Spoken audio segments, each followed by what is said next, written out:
And hello and welcome to the GYDA Initiative Talks. And today I'm absolutely delighted to have with me Kostas Petrou, who runs Ascend Digital. Now, he is a bit different from our normal guests because he's got a relatively new, maybe we may even describe it as startup agency, but I think it's going to be really interesting to talk to someone at the beginning of their journey, firstly to understand where they are, where they're coming from and what they're doing, and also to understand what the journey ahead for them is. So, hello, Kostas.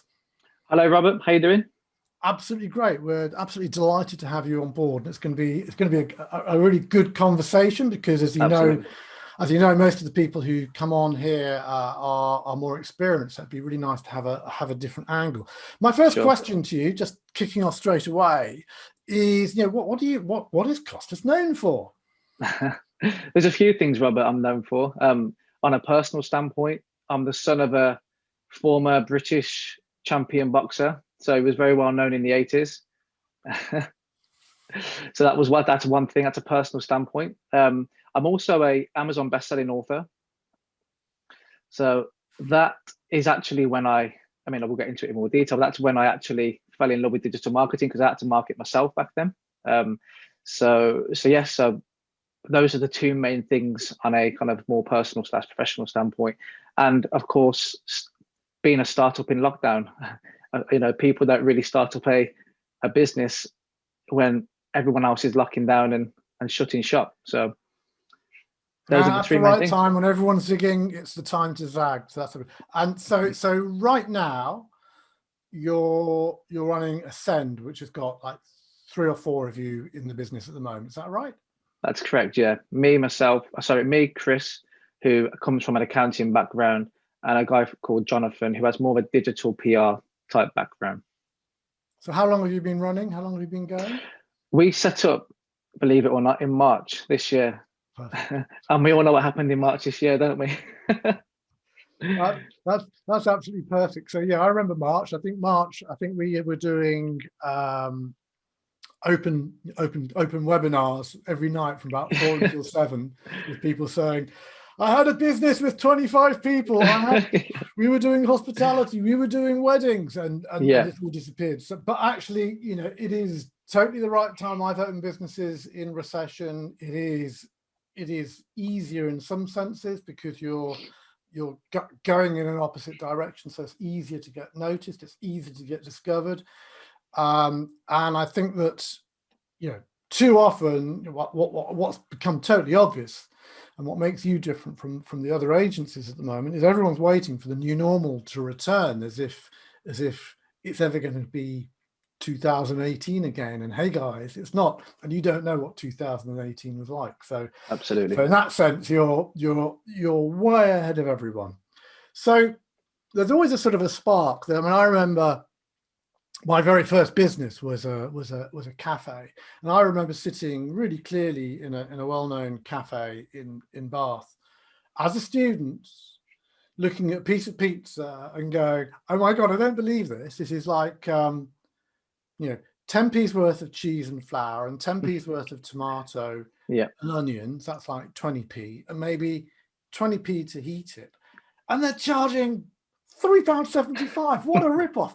I could do better than that." And I had that entrepreneurial aha moment. I could do better than that piece. So for you, what was a spark that took you from what you were doing before to suddenly deciding you're going to run a digital agency? So I started off in digital marketing maybe 7-8 years ago, and it was noticing that I come from a sales background, so I was very target driven, and everything was about, you've got to hit a figure, you've got to have a target, you've got to hit a figure. When I moved into the digital marketing sphere, if you like, especially agencies, there was a lack of, I couldn't quite understand this. There was no real focus target. It was more satisfy an algorithm, especially in the SEO world, and you have to wait 6 to 8 months and so on and so forth. So there wasn't really a definitive laser-like focus on what's next, what a step-by-step process would look like. And so I was told once, I don't know where I heard it, or maybe somebody told me it, but be the change you want to see in the world, somebody said to me. And so I could see there was a clear, definitive path that people weren't taking as agency owners. There were certain things that wasn't happening. And I could see that a lot of people were, and talking SEO now, this is one of the main things that I do is SEO. I would see that people were buying links, they were doing blogger outreach and all the usual stuff that you see day to day. And very few were doing a combination of quality SEO and actually digital PR on a creative level and combining that together. And when I saw them two things combined together, I saw magic happening. You saw loads of backlinks hitting clients' websites, so on and so forth.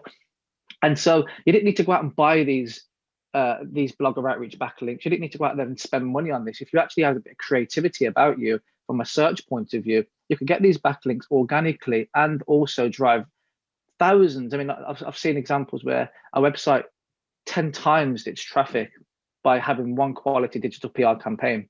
So I wanted to combine that together. I could see that wasn't happening very often. There were even agencies that were doing SEO, digital PR. They were doing it in almost two separate elements. And I wanted to combine that as one kind of under one roof. It's all part of the same goal ultimately, which is achieving goals, driving rankings, driving traffic, but ultimately return on investment for the client, which is the number one thing I aim for. Okay, we'll come back to that, but I mean, I guess my thing is just going back to startup mode. I mean, where did you? So you were employed at an agency, and then you went native. Is that right? I was working for a B2B van hire company, and I was working in the sales team. And there was a very new digital marketing team that had just come into the company. So they employed a few digital marketers. And they started working with some agencies. One of them was an SEO agency. And because I was having a lot of involvement, we're talking about small business. So as we know, in small businesses, you wear many hats. I mean, I wasn't just in sales, I was crossing over into marketing. And I could see the conversation between the digital marketing team and the SEO agency. And I could see the frustrations from client side, the frustrations that we were having. And I saw that there was a big gap there. And so after much mulling over, thinking about how it could be improved, and again, looking at that change that I wanted to see, and then I eventually branched out and created that change myself with Ascend. So I guess it was... What were the gaps that you felt weren't being covered by existing agencies? First and foremost, the first thing I noticed was there was always a month one where the only thing that happened was an audit, and you're being charged for that. I mean, that I couldn't get my head around. I mean, you're being charged full whack plus usually a startup fee, working with the agency, just for an audit. And for me, I've completed audits. They take maybe, at the best of time, an in-depth audit can take a couple of days if you're doing it flat out. I guess from a small agency perspective like myself, we have the capacity to spend more laser-like focus on these things without having to go through two or three different teams. So we could, it's three of us, we can all focus on one goal, which is get a quality audit produced. So I could see that companies were, clients are being charged a lot of money in month one just for an audit. So I could see straight away that there was an opportunity to say, why spend £1,000, £1,500 a month or whatever it may be for the first month just on an audit? Let's actually get the audit done within the first few days and start delivering within the first few weeks. Start seeing some tangible results happening within month one, rather than waiting for month two, month three, month four. So there was this, again, it was all about, for me, from a sales mindset. We haven't got time to, a lot of the companies I was speaking to during lockdown, I haven't got the money to give you just to produce an audit in month one. We need to have results straight away. What can you do to move the needle immediately? And so that was our initial goal. We targeted in month one, take restaurants that wanted to branch into takeaways, because we knew that they were locking down. They weren't able to have people moving in. So it was all this that was combining together that enabled me to say, actually, there's a gap in the market here, and let's explore it further. Well, I certainly think that what's happened is that the COVID has made agencies have to redefine how they do what they do. So what we've got is a bunch of agencies saying, we remember 2018, it was so much, and 2019, it was so much fun, it was so easy. Well, in retrospect, it was so easy. And that's how we do business. We are a hammer, yeah, and everything is a nail. So we are going to push stuff through our cookie cutter that suits us. And if it suits us to spend month 1, we're going to do the audit, and month 2, we're going to make recommendations, and month 3, we're going to, that's cool. And I think that one of the things that COVID's done is it has created people like you who said, well, that is how agencies run, but they don't have to run that way. Yeah. And similarly, I think a whole load of PPC agencies have recognized that being pure PPC is, people don't wake up in the morning and say, I want more PPC. Yeah. They wake up in the morning and say, I want more customers. Does the client really care how you get a new customer, whether it's SEO or PPC or content or PR or sending emails out or telesales? I'm not so sure they do. I think customers actually want more customers, more better customers. Give me more better customers. I don't care how you do it.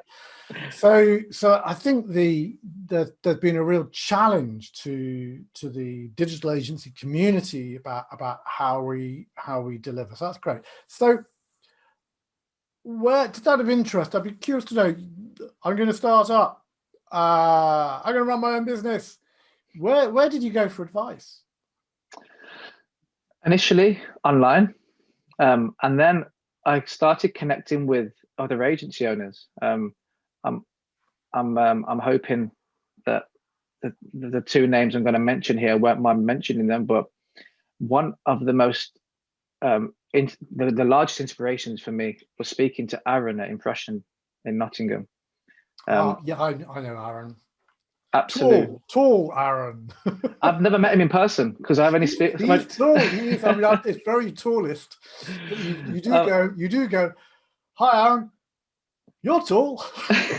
Lovely guy. Great. Okay. Yeah, Aaron at Impression in Nottingham. Yes. Yeah. So I just sent out a blanket email to maybe 5 or 6 agency owners who I've done some research. I found that these guys had established themselves in perhaps between a 5 to 8 year period, done really well.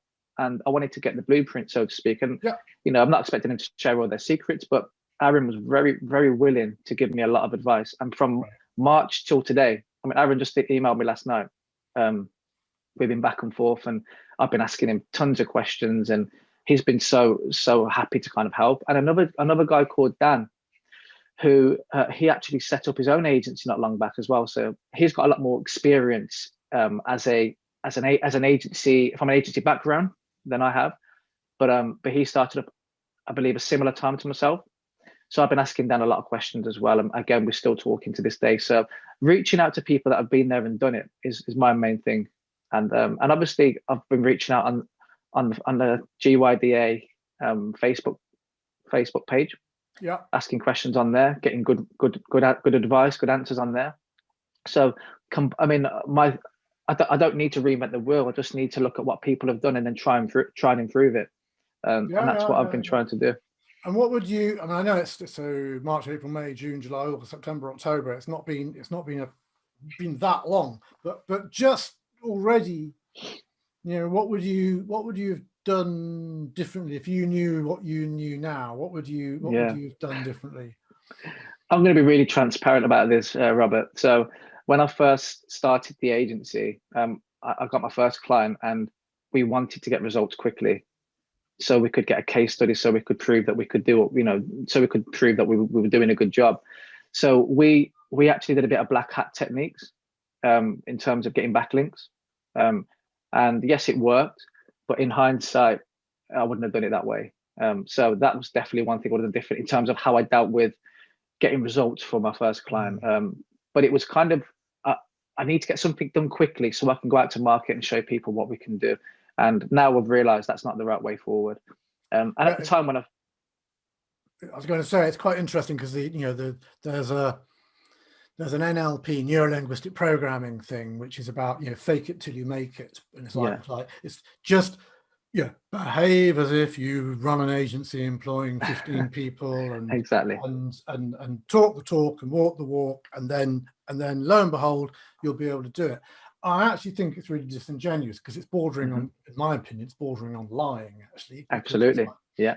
it's not saying I've done this. It's like behaving as if you have done that. Now I totally Yeah. get what you're doing, which is you're having role models and scraping them, for want of a better word, to actually get as much out of them, you know, and Yeah. and learn. And I actually think that one of the great joys of startup is that you can say the unsayable, think the unthinkable, do the undoable, and say, oh, I'm just a startup. I didn't realize, Yeah. So Yeah. yeah, when we created GYDA initiative, it was just a breath of fresh air to be able to just go to the Mhm. audience and saying, this is what we're trying to do. Have we got it right? Have we got it wrong? Tell Absolutely. us what you want from us. And Yeah. I think it gets harder, and I'm the man with the grey hair here. I think it gets harder and harder, especially as you become the authority, or you're selling your authority, or you're selling your deep voice. Mhm. It becomes harder to kind of wear L plates and Yeah. Absolutely. and it's not the arrogance of youth, it's the naivety of, or the innocence of the questions that you can ask, and that's Yeah. the power. And I think, going in and saying, hi, I've just started up a business, it's just like half a dozen questions I'd like to ask you. I don't want to sell you anything. Yeah. I think, people will reply to you. Absolutely. But they're not going to reply if you say, oh, we've been in business for 25 years. We'd like you to fill in a questionnaire. They're just Yeah. going to go, we know what's going to happen. And at the end of it, you're going to try and sell us a 100%. I actually, I've got an example behind that as well. I actually reached out to a large brand a couple of days ago. You may have, I'm sure you would have heard of them, Misguided. Mm-hmm. And I reached out to one of the decision makers there, who I would need to speak to if I was to pitch to them. And I actually said to them, if you were looking to kind of partner up with an agency, and ask them a list of questions, would you consider a small agency, or are you looking to partner up with large, national agencies? And I went into a list of questions. What would you be looking for in a pitch? And I'm not necessarily interested whether that ruins the opportunity to work with them in the future, because there's so many brands I can work with. But if I can get the mindset of one large brand, who ultimately, a lot of them have the same kind of rule book, if you like. If I can get some good guidance on that, I can use that moving forward when I pitch to other larger brands. So, and they replied to me, and it was really good. No, I think that innocence is just lovely, and I think a couple of things. I think in COVID you can talk to more people than you ever could, because people aren't networking the way they used to. You're not going to a conference, you're not in a bar, you're not bumping into people, so people will give you half an hour. So I think that's the first thing. I think the second thing is that people are, in my experience, incredibly generous. Mm-hmm. And as long as I have to say, there are some IFAs, from one particular organization, who said, we'd like to come and talk about business opportunity. And I say to them, if you come into my house and you ask me the value of the house or the value of my business, I will kick you out of the house straight away. And they walk in, they go, this is a nice house, how much is it worth? And you say, there's the door. I told you, you've just wasted my time, and I'm not prepared to work with your brand. Yeah. And I think that people are just fed up with that kind of, hi, I've seen your profile on LinkedIn. I think we should be in each other's network. Absolutely. Yes. 20 seconds later, I can get you to number one on Google or whatever it is. Mm-hmm. Absolutely. And if people say, I'm a startup, I'm really interested in talking to people like you, I'd like 10 minutes of your time just to understand what your buying criteria. I don't want to sell you anything. I just want to understand what your buying criteria are. I want to understand what it is you're looking for, so that we can create a better. And then you can have a conversation afterwards. And I think one of the things that's interesting is that the more established agencies are trying to figure out what their clients want. Yeah. From within their own boardroom, if that makes sense. Absolutely, that makes sense. And you can't find out from within your own boardroom. You need to go, and you need to understand what the client's problems are and how to solve them. Great. I love that. 100%. I love that. I love that. So how did you, just go and get back on track? Sure. Did you write a business plan? Did you, is there a document? Is there a marketing plan, or is this a day by day? What's going on there? So I created a business plan initially, and then Chris, my business partner, he looked at it and he challenged certain things, which I asked him to do, because I don't want to know the good, the bad, and the ugly. So he challenged and said, "What about A, B, and C? Can we do this differently? What will happen if this happens?" So I looked at the business plan, I've restructured it, and the business plan went from initially targeting. So in the very beginning of lockdown, it was targeting local restaurants who were going to transition into takeaways. Nice. That was the initial business plan. The reason purely for that was because that was the opportunity in that moment because of quick lockdown. Win, low hanging fruit. Get that. Exactly that. Yeah. So we looked at that opportunity, and small boutique retail online stores who wanted to kind of take that to the next level, because everyone was going to be buying online. So we come up with some ideas of lockdown loungewear and so on, and created, kind of a whole thing behind that.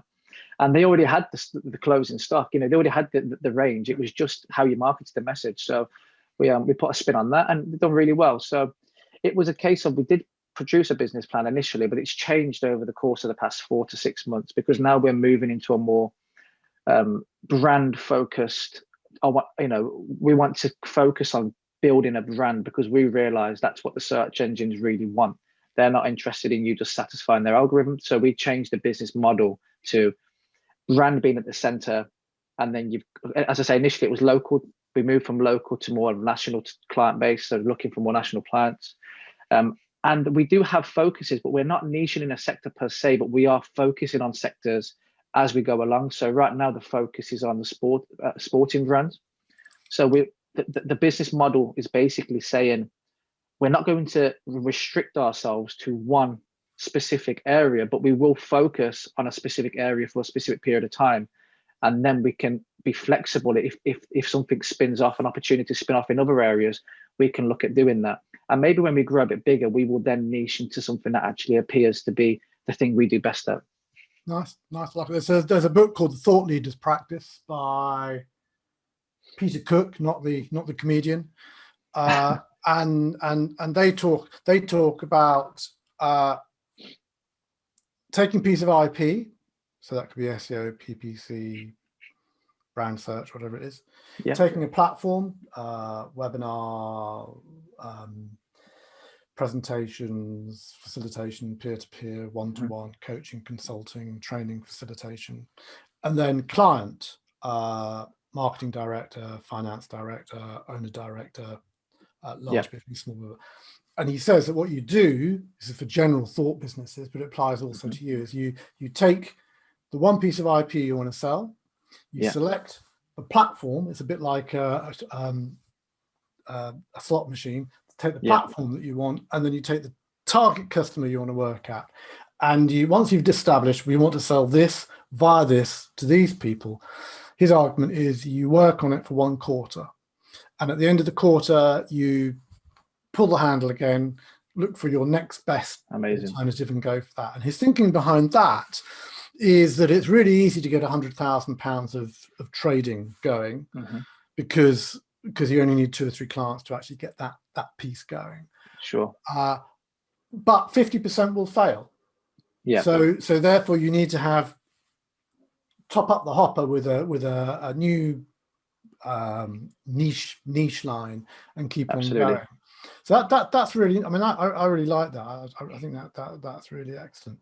So within the business, do you have KPIs? Do you have monthly board meetings? Do you have quarterly meetings? How do you actually run that? Because it's like thinking back to startup. It's also, oh my God, what's happening today? Oh wow, we've never had an interview with a board. Oh wow, this is really new. We've never been invited to, so everything's new all the time. So do you have those kind of processes in place? We have them loosely. As 3 people, we don't have board meetings and so on, but what we have is agendas. So each week on a Monday morning, so before our call today, we all jumped on a call and we all planned out what we're going to do for today, what we're going to do for the week. And obviously, if anything urgent comes up in between then we react to that. But ultimately, we have a schedule. So we all know what our tasks are for that week. We've got some clients that we're working on. And we've got some really exciting projects that we're working on at the moment. So each individual person, me, myself, Chris and John, we're all working in our own little niche, if you like, to combine all of it together. So we've all got our weekly schedule. Every week we do the same thing. So we have a weekly schedule, and at the end of the week, we'll have a catch up to say, how did it go? But we talk every day. So it's not really necessary where we have to kind of have a roundup of how everything's gone, because we kind of know anyway, because we speak in every day. People, Chris calls me up for advice constantly. So we're constantly bouncing ideas off each other all the time. So there's no need for such a rigid structure, so to speak, right now. I'm going to offer additional questions. Sure, yeah. I would add 2 questions. Simply because if the questions aren't there, then things can get out of hand. So I would ask 3 questions, which would be Monday morning. Hi, what's on your to-do list? Yeah. Question 2, what's front of mind? Yeah. And question 3, are there any elephants in the room? Yeah. So the to-do list is, I've got 7 things to do for 3 clients. I need to do them by the end of today, and I've only got 6 hours to do it. Cool. Yeah. What's front of mind is, I'm really thinking that our reporting system isn't up to speed, and I'm really trying to figure out how we can make that happen. And that's interesting. Mm-hmm. Yeah. Any elephants in the room? Yeah, there is actually, because we've not discussed it, but I'm starting to think that I should be paid more. So, or whatever it is. So my point is that the elephant, we want to nip the elephants in the room really, really quickly. Sure. And the what's front of mind thing kind of gets them to tell you what's kind of bugging them, and those questions for me flush stuff out as a free piece of advice. Okay. No, absolutely makes sense. So what does, I'm still intrigued really, what does success look like? I mean, do you have a in 3 years time we want to be 30 people, or is it in 1 year's time I still want to be trading? I mean, what is success? No, I'm a very ambitious person. So the goals they're large. But from a sales background, I like to plan every step I like to plan every step in great detail.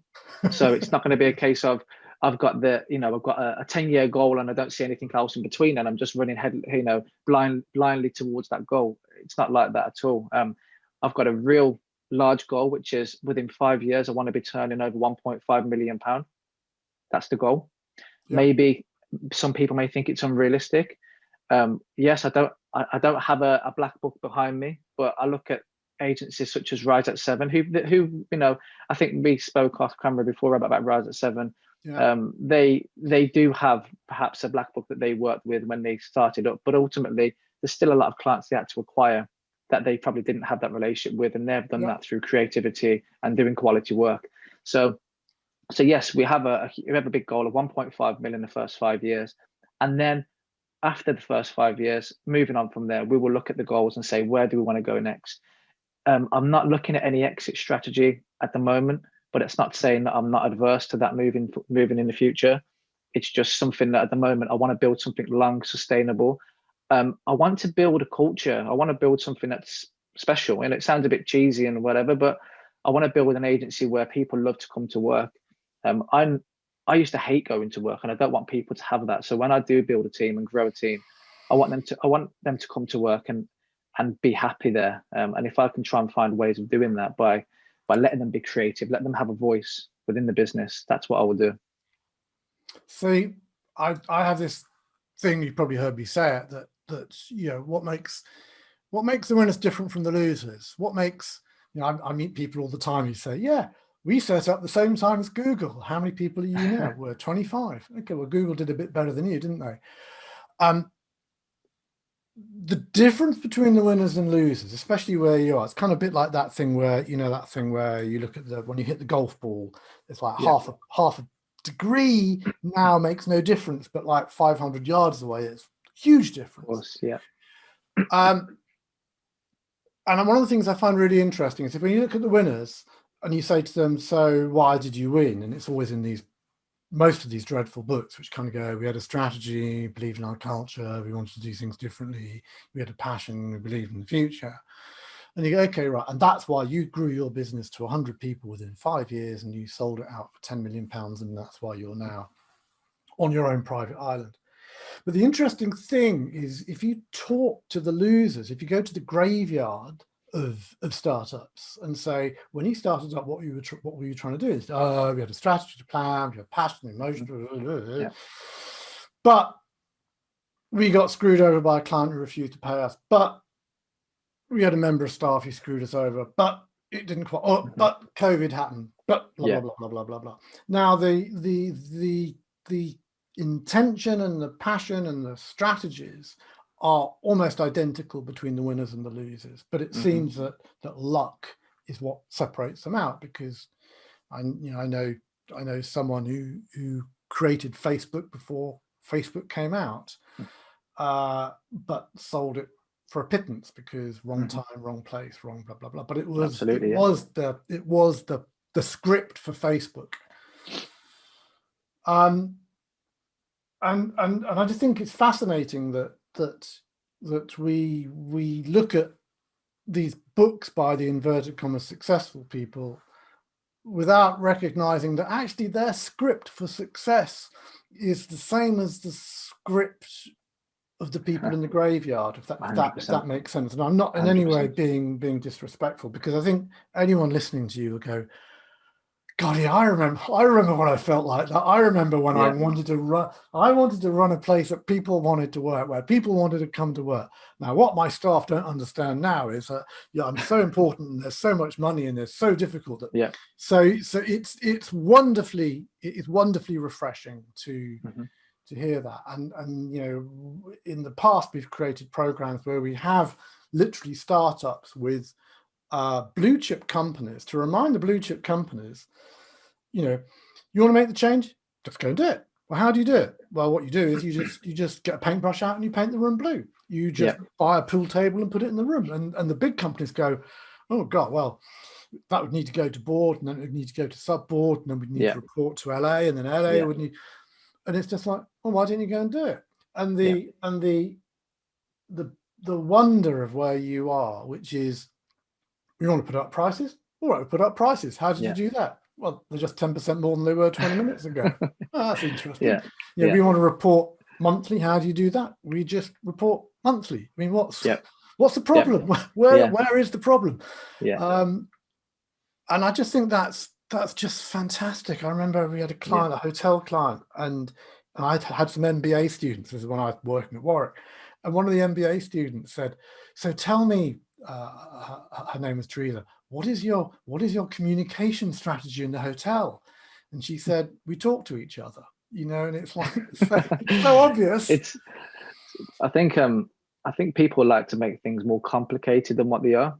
I think keeping it simple is actually a thing of today. It's needed more today than ever. Too right. I asked my dad, who was a successful athlete, and he had to work so hard to build up from nothing to become a champion. I said to him, what was the one thing you would say that made you a champion? There's so many thousands of them out there trying to do it. What made you different? And he says to me, to be honest, it's one thing stood out more than anything else, and it's relentless consistency.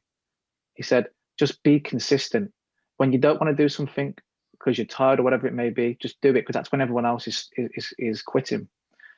Just keep on pushing yourself forward. And certainly an athlete. I think it's in the James Tribe book. It's this thing of certainly with boxers, it's weightlifters, isn't it? He uses the example of his weightlifters. They have to eat 6,000 calories every day, and they have to be in the gym That's it. 8 hours a day. So what's the difference between the champions and the non-champions? Is that the champions recognize that grind. And they're willing to invest in that grind in order to make that happen. Now, I love that you're talking about that, Kostas, because I think that one of the things for me about successful agencies is, and I call it in praise of the dull, boring stuff, that it's the agencies, because it's great doing the sexy stuff and making the sale and hitting the ROI for the client and so on and so forth. Yeah. But actually it's the dull, boring stuff, which is making sure you've got all your paperwork in place, making sure you're measuring on a weekly, monthly basis, making sure that you're showing your clients love consistently, making sure you're showing your staff. And it's really, I think COVID has demonstrated it's really easy for agencies to got really smug about that. And I spoke last month with Jeff Ram. Have a look at that interview. He talks about celebrity service, and it's a lovely thing which really hit me. He said, and I know it's a bit dated, but I get with me. If Angelina Jolie or Brad Pitt was to come to visit your agency, what would you do? You'd have the best coffee, you'd clean the place, you'd paint the room, you'd polish everything, you'd wear a new suit, you'd wash your hair, you'd be really on top of it. So why didn't we do that for everyone else? Exactly. And I think that post-startup, agencies inevitably do good enough rather than going the extra mile. Yeah, 100%. I actually said to a restaurant takeaway client last week, make your service and your food Instagrammable. Yeah, absolutely. And I think that kind of sums it up, because if you can do that, people will want to talk about you and share what you do. So 100%. So here's a back to front question, but I think it might just what do you think people listening to you, it's agency owners, tend to be 10, 20, 30, 50, 100 staff. What do you think they would be saying to you right now? What? From an advice point of view, as in to advise me, or well, from speaking to agency owners in that position and beyond that, it's have a specific focus on who you're targeting. That seems to be the one thing I'm hearing the most. That really is the one thing that people keep telling me is have even if you're not going to niche in that sector forever, just have a focus on something that you can just laser-like focus on. And so I've tried taking that on board. And there was a bit of a confusion with that, Robert, because I was asking the question, what should I do to kind of take this to the next level? And everyone was saying, specialize or have something that you really focus on for the next 6 months. And then I would look at startup agencies, and a lot of them weren't doing that. And yet, for example, I was looking at Rise at 7 and they were doing 1.5 million. But then somebody says to me, stop looking at what these agencies are doing, because they did have a black book. They did have people they could contact straight away. They have 10, 15 years experience in the industry. Just because they haven't had an agency of their own doesn't mean they haven't been around for longer than what you have. So for you to make yourself stand out, you've got to be and do something different. And by doing that, you become an expert in one area. And so that's what everybody's been telling me, who actually, who own these agencies of 3, 10, even 50 plus staff. So that's been the main thing. So I'm going to push back on that. So the usual question, which is, why should people bother to buy from you when they can buy from the competition, when the competition is smarter, faster, bigger, brighter, friendlier, ruder, whatever it is? So what's the how do you reply to that question? I was on a call last week with somebody who said to me, what do you do? And I said, I speak to 100 agency owners a week. And he says to me, so tell me about yourself and what you do. And I said to him, we are purely an SEO agency. That's what we do. And we do a little bit of social, but mainly SEO. And we don't approach SEO like 99.9% of the other agencies. We approach SEO with a different angle. We approach SEO. I've spoke to so many agency owners now, and they have the same vision for SEO, and it's very 10 years ago. And what we're looking to do is look at what's going to happen moving forward. So I studied and really looked at what Google wants from search. What do they want people to be doing? And it wasn't buying backlinks. It wasn't doing this and that, which what 99% they were doing. It was building a brand. So our goal now is we work with clients to build a brand within search. So that involves digital PR. So it's creating pieces of content, interactive pieces of content, or on their website that we can go out to journalists and they will want to talk about. And by doing that, it instantly drives traffic through these publications. If you land a link on BBC, your traffic's going to go through the roof. But that also has a direct impact on SEO, because if you get a backlink from BBC, your SEO is you're gonna move the needle in search dramatically. And alongside that, you've got the technical SEO expert. So I've been in technical SEO for, if that was the thing I really specialized in from 7 years ago, was technical SEO. So focusing on making sure that's all in place, but everything's driven by data. So those three things combined was what we wasn't seeing in the marketplace very often. I worked directly with an agency who said, you want backlinks? We'll go and buy 200 of them for you. We saw that so often, and it was like, we just don't want that. So we might not be everyone's cup of tea, but we don't want to be. Cool. So it's interesting, isn't it? Because by definition, you're moving faster. Nothing's set in stone. Mm-hmm. You're competing with agencies who are, I mean, they're not necessarily oil tankers, but they're moving slower. They've got systems, they've got processes, they've got sign off and approval, and they've got their way of doing stuff. Exactly. So I'd be intrigued to know what you think a fit agency might look like in 12 months' time. Now, the backstory to that question is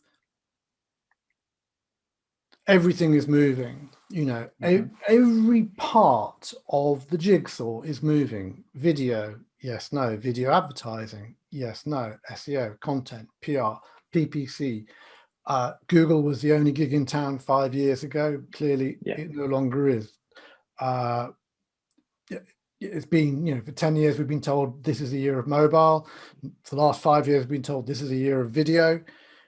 I'd be intrigued about how you imagine a fit agency looking like maybe in 12 months' time, with all these TikTok, all these moves going on social media. How do you see it panning out?